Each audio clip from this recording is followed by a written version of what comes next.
Hai, Assalamualaikum. Ketemu lagi dengan saya Nurianti Lubis. Nah, kemarin itu kita itu udah membahas mengenai mengenai wirausaha dan impian. Nah, kemarin tuh apa aja sih?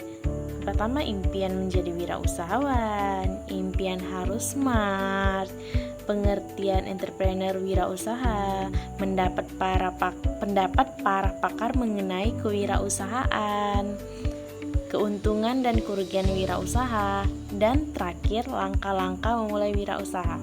Oke. Nah, di sini kita akan membahas yang namanya karakter kewirausahaan. Maaf, salah. Karakter wirausaha apa aja sih? Nah, di sini saya kasih tahu yang utama itu namanya inovatif. Seorang wirausaha berusaha untuk selalu mencari cara baru untuk meningkatkan produk atau jasa mereka. Lalu, apa lagi? Kreatif. Kreatif untuk menciptakan sesuatu yang baru dan unik. Lalu, berani mengambil resiko. Seperti di video saya yang sebelumnya itu, wirausaha tidak boleh takut untuk mengambil resiko dan mencoba hal baru. Keempat, motivasi tinggi untuk mencapai tujuan usaha mereka.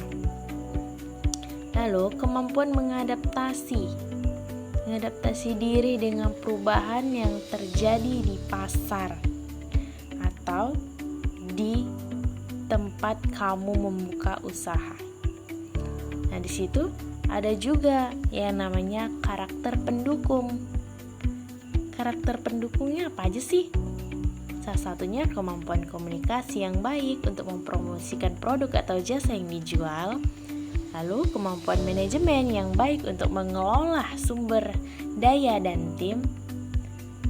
Kemudian, kemampuan analisis. Wirausaha memiliki kemampuan analisis yang baik untuk menganalisis pasar dan membuat keputusan yang tepat. Lalu, kemampuan menginspirasi. Wirausaha memiliki kemampuan menginspirasi tim dan mitra untuk mencapai tujuan bersama. Terakhir, kemampuan mengelola stres.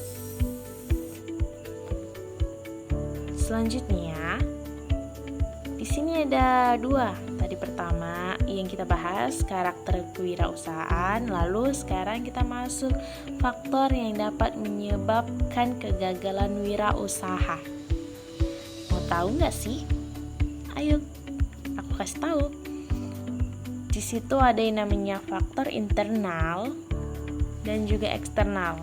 Faktor internalnya, kurangnya rencana bisnis, tidak memiliki rencana bisnis yang jelas dan terstruktur atau tersusun ya guys. Lalu, tidak memiliki pengalaman yang cukup dalam bidang yang dijalankan. Ketiga, tadi sudah dua kan? Ketiga, tidak memiliki modal yang cukup untuk memulai dan mengembangkan bisnis. Keempat, kurangnya kemampuan manajemen. Tidak memiliki kemampuan manajemen yang baik untuk mengelola sumber daya dan tim. Kelima ya, kurangnya kemampuan pemasaran yang baik untuk mempromosikan produk atau jasa.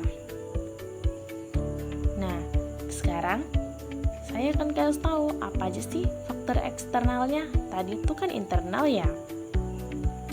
Faktor eksternalnya, salah satunya persaingan yang ketat. Persaingan yang ketat di pasar dapat menyebabkan kegagalan usaha.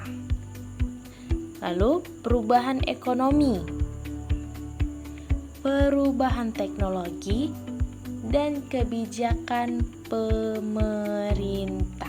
Nah, itu tadi 4 yang saya sebutkan terakhir tadi itu adalah faktor eksternal dari kewirausahaan. Baik,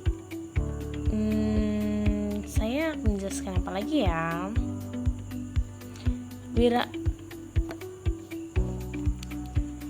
Misalnya di kebijakan pemerintah yang tidak mendukung dapat menyebabkan kegagalan wirausaha.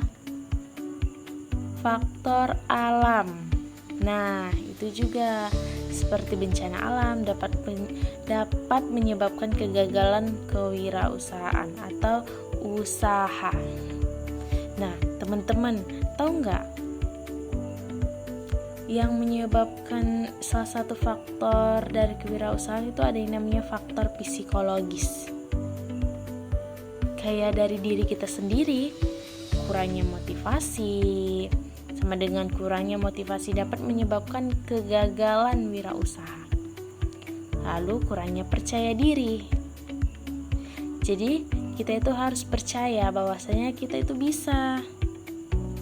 Kurangnya kemampuan menghadapi stres. Lalu kurangnya kemampuan mengambil keputusan dapat menyebabkan kegagalan wirausaha. Selanjutnya, kurangnya kemampuan mengadaptasi itu dapat menyebabkan kegagalan wirausaha. Kemampuan beradaptasi ya guys. Lalu, mungkin itu saja yang bisa saya sampaikan. Kegagalan wirausaha dapat disebabkan oleh berbagai faktor. Yang tadi saya sebutkan tuh ada yang namanya baik itu internal maupun eksternal. Oleh karena itu, penting untuk melakukan analisis yang mendalam dan membuat rencana yang matang untuk menghindari yang namanya kegagalan. Tapi ingat, jangan takut gagal dulu sebelum berusaha.